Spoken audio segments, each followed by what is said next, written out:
Founded the environmental organization 350.org. His new book is called Falter: Has the Human Game Begun to Play Itself Out?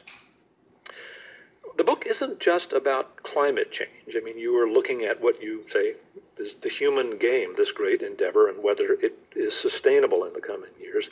And you identify a couple of other threats to humanity as we know it. One is genetic engineering. Why? Genetic engineering of human beings. You probably saw the story on the front of the Times over the weekend about the doctor in China who apparently with American help managed to produce the first 2 designer babies in the world, a pair of twins in China who'd been genetically altered. This feels like where we were decades ago with climate change, right on the cusp of revolutionary shifts. And those shifts are things that we should take very seriously. We overestimated and took for granted the physical stability of the planet, refused to believe that it could change. We take for granted the idea that human meaning is eternal too. But think about what happens if we go very far down the road that a lot of scientists and a lot of entrepreneurs have described. A world where you go into a clinic and put your money down and design to the best of science's ability the child you want to produce. You may soon be able to figure out how much serotonin or your child produces in an effort to regulate its mood. You may be able to affect in some way, small or large, its intelligence. Think about what that means. First, the fact that the minute you turn a person into a product, that product faces the inevitable fate of all products, obsolescence. You've been in the clinic with your first kid, put down your money, made your selections.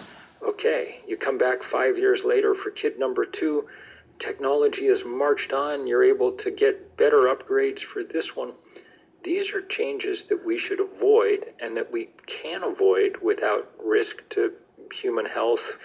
We know other ways to prevent the transmission of genetic disease and things. This is a real challenge to human beings, I think, and one that we haven't taken seriously enough yet. These 2 Chinese babies born last fall seem to have sobered up some of the scientific community, and there's been increased talk about regulation within and outside of the scientific community to try and slow things down. Well, in addition to the issues that you raised, we have a lot of inequality. These kinds of treatments would cost money. Over time, does it end up with really kind of 2 scales of human beings? One which have better mood regulation, who are intellectually brilliant, athletically powerful, and then others who can't afford this. I mean, where does that take us? The head of one of the gene companies at the moment, a Princeton professor, said some years ago that it was only a matter of time before we bifurcated into 2 species. He called them the gen-rich and the naturals. And he predicted that it wouldn't be long before they wouldn't be able to even breed with each other, much less want to, because they'd be on very different paths.